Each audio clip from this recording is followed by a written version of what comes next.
Have you ever felt your story is missing something? You may love the characters, the setting, and the overall story, but still, there's something missing. One way to elevate your story is by changing the way the story is told, finding a narrative frame that makes it special. A great example of this is Sony Pictures Animation's Surf's Up, a movie shot like a documentary, written by Don Reimer, Ash Brannon, Chris Buck, and Chris Jenkins, and directed by Ash Brannon and Chris Buck. I'm screenwriter Pietro Schito, and this is Write for Animation. The best way to learn screenwriting, besides writing, is to learn from the people that are actually doing it. So today, I'm going to speak with Surf's Up co-writer and producer Chris Jenkins. Hi Chris, welcome to Write for Animation. How are you today? I'm really good, thank you Pietro. It's great to be with you doing this. Chris worked on many animated films we love. Who Framed Roger Rabbit, Aladdin, The Little Mermaid, Beauty and the Beast, Atlantis, The Lion King, Pocahontas, The Hunchback of Notre Dame, Rachel and the Seven Dwarfs, Duck Duck Goose, and so many more. Surf's Up follows Cody Maverick, a teenage penguin surfer, as he leaves his home and joins his first surfing competition. Cody believes that winning will bring him the admiration he desires, but it doesn't come easy, as he unexpectedly comes face to face with a washed-up old surfer who takes him under his wing. Cody slowly begins to find his own way and learns that surfing is about more than just winning. How did the idea of making it a mockumentary come about? I was at Sony at the very beginning of the studio, Sony Animation, and the drive then from the top down was let's do new things, let's do things that no other studio is doing. I was originally working on Open Season. I was helping out with developing the other shows, and in helping out on Surf's Up, I had read a few books by leading surfers, and I just liked surfers. They were just like funny, interesting, and something connected me with that idea to Spinal Tap, and music and surfing seemed very similar. I'm a musician, I could connect it. And they suggested that, well, why don't we do that? Like This is Spinal Tap or The Office, Surf's Up is a mockumentary, a film or a television show depicting fictional events as a documentary. Surf's Up is currently the only animated mockumentary feature ever done. You know, they had been done in animation in things like Creature Comforts, short little things, different kind of documentary or reportage in a way that they were interviewing, you know, the people on the street. But I thought we could probably do a whole narrative with this. I pitched the idea to the studio, and there were a lot of frowning faces around the room. Really? Yeah, they were not sure, because, you know, that's the trouble with anything that's original. It's not been done before, so how do you prove your point? Right. And ultimately, that they were very, very good at the same time. They let me go chase this until I was going to either fall off a cliff or come up with something. And fortunately, what happened was I got a group of people together to do a very down and dirty animation test of a penguin on a wave, looking at a sunset, and then turning around and talking to the camera, directly at the camera. It came out and it was great. It's like everybody could see this, and it was very different. It was clearly very different. And so the excitement of that carried through to the execs and my bosses and to the crew, people that were seeing it. And when you do arrive at something new, people want to sort of jump aboard and have a good time with it. From the opening scene, you know this is no ordinary animated film. What's up, man? I'm Cody. And you're what, 14, 15 years old? 17 years of age. This documentary format will continue throughout the movie, and as in any good film, the first scene also begins to establish the overall theme. There's different ways to answer themes, and all too often people try to they try to find a punchline in a theme, and a theme's not that, you know, it's not like, you know, don't judge a book by its cover. In our case, it would have been, you know, wake up, smell the coffee, you know, stop and smell the roses, because it's saying something about stop being so aggressively, stressfully seeking an outcome and enjoy the journey, you know. which is ultimately what the real theme is about. It's enjoying the journey, not the rewards. The movie structure is quite simple. If we were going to do the mockumentary, it was going to have to be as simple as it could be. It's the first act, of course. Cody wants to be something but can't be that at home. So what you have is a hero's journey. You have the penguin from a small town where nobody respects him and doesn't respect his sport. They think he's useless. And he knows that the only way he's going to be able to have any value in the world is to go to the big competition on the island of Pengu. Once he gets there, it's not what he thought it was, and the heroes are not what he thought they should be. His hero, Big Z, was reputed to have lived and practiced, and Big Z in the story has died some time ago. Today, the world of surfing lost one of its legends. Big Z. Cody meets Lani and Geek, a mysterious old penguin that heals Cody from an injury. We'll soon discover that Geek is actually Cody's hero, the presumed dead surfing legend Big Z. So for Cody, it's a pilgrimage, but it's also his way to fame and fortune. And the primary hook, if you like, was about the young kid who has a belief in a hero, and that belief is totally wrong. And so you have a sort of a meeting of a hero, but at the same time redefining who the heck this guy is. Cody's character has a want versus need fight. He wants to win the surfing competition and gain recognition, but he needs to learn that surfing is really about joy and having fun. To learn more about want versus need, check out our video on Onward from Pixar Animation Studios.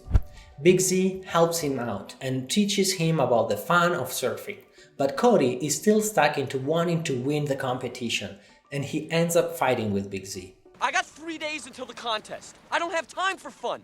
And the third act is Cody coming back and realizing that when he does surf in the competition, that he's absorbed all this learning he never thought he was. When are you gonna get a life? You are a nobody. You should have stayed in Antarctica, kid. And the whole secret about it was, have fun. Surfing's supposed to be fun. You know, it's like a lot of things that we make a competition out of. They're not a competition. You should have fun first. By learning something counter to his intuition, he becomes a better person, and through being a better person becomes a better hero. And that's the beautiful, simple message of Surf's Up. While the movie also uses many common tropes and archetypes such as the fool's best friend, the mentor, the love interest, the jerk, and others, it never feels boring. Fully leaning into the documentary format helped the movie become much more engaging to watch. But it's not just the look of it, it's also the way the story is presented in the script. However the information was delivered, you had to either have the character on screen talking about what their experience is, what they're feeling. I mean, just look at this. Broken, gone, broken. Or do it through backstory, and you could go to the documentary footage to illustrate that. And that was great, because that's a very handy tool when you're making a movie. This tied up with how the characters would interact with each other. Since a film crew is following and interviewing the characters, their personalities are exposed and built by the contrast between what they say while being interviewed versus what they do when they aren't aware they're being filmed. This changed the way the writers approached exposition, but especially dialogue. To get this sense of realness, actors would often improvise lines and speak on top of one another, as we do in real life. And animators had to achieve a naturalistic acting style that matched that way of speaking. What this meant for the writers was that certain scenes were changed and improvised to fit the style and tone of the movie. We also knew that we wanted those moments where we weren't going to script it. Mm-hmm. And a big example there is the making a board scene. As originally conceived, it was Big Z being very philosophical in the sort of lotus position and trying to get Cody to chant with him. It changed because it was too sincere. It wasn't what the spirit of the movie was. And we knew that, you know, Jeff Bridges, Big Z, the same guy, he would be really trying to get across good information, and that Cody wouldn't be able to do it. At the same time, we didn't know, honestly, we didn't know that Jeff was going to take it where he did, which was show Cody how to make a board, but that he loved the process himself so much that he would stay doing it. Yes. Maybe I could do it now, okay? Can I do it now? For me, it's the best part of Surf's Up because it's working on a comedic level, it's working on a documentary level, it's working on a metaphorical level, you know, real father and son. Yes. It worked on the sort of direct context, but it worked on the subtext. What's not being said is as important as what is being said. It's the subtext that you want to get to, but nobody's going to give it up easily. Subtext plays a big part in Surf's Up characters' build-up. For example, the absence of Cody's father is not mentioned much, but it's really important. Early on, the idea of Cody doesn't have a father figure around was structured, because if you don't have a father figure, things get a little looser around the edges, or potentially do. And for a long time, it was Cody saying, you know, I never really had a father, trying to explain why he's like he is. And the interesting thing there is that, as with documentaries, there's a certain confidence, a confidentiality. So Cody, when he's talking to the interviewers, the directors, as they were, he's confiding in them. He's saying, you know, the people don't get me around here. He's actually talking to a therapist. It's a very similar cadence. And then subsequently, as you say, Cody was, it actually makes me tear up thinking about it, because they still have that much resonance. But Cody always wanted a dad. That's what was really driving him. It wasn't the love necessarily of surfing or even Big Z. He wanted somebody he could believe in. So when Big Z lets him down, it's his dad leaving again. This is when I needed someone. I needed him. You know, it's hard enough losing one dad, but... What do you mean by that? Nothing. Early in development, Surf's Up started as a regular movie with a simple, good plot, and became this very original film. Still today, in 2021, was on Netflix top 10 most watched movies in the US. I think animation, whereas many times it's a very simple story, you know, and it leans into entertaining kids because it's supposed to. But it's also much more profound than that, as with Coco by Pixar and many other examples. It can be that proscenium way you see animation is one thing. How you pull back and think about it, but it could be another way, is another that we don't think about enough. And that's what interests me. Thank God for Spider-Verse recently, because it's like, that's different and lovely in its own way. Originality comes from different places. Sometimes it's not the story itself, but the way you tell it. So remember that execution is just as important as the story itself. Maybe you just need to change the way you're telling your story and make it special.